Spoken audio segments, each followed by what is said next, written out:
Herkese merhaba arkadaşlar, kanalıma hoş geldiniz. Yepyeni bir videoyla karşınızdayım. Arkadaşlar, bugünkü videomuzda başarılı ve karizmatik oyuncumuz Can Yaman'dan yepyeni görüntüler geldi.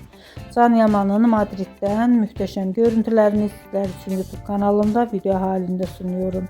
Can Yaman Madrid'de arkadaşlarıyla bir arada muhteşem fotoğraflar çektirdi.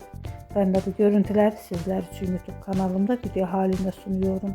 Umarım beğenirsiniz. Arkadaşlar, videomu beğendiyseniz kanalımı izlemeyi ve bildirim butonuna basmayı unutmayın. Şimdilik benden bu kadar olsun. Yeni videomuzda görüşmek üzere. Hoşça kalın.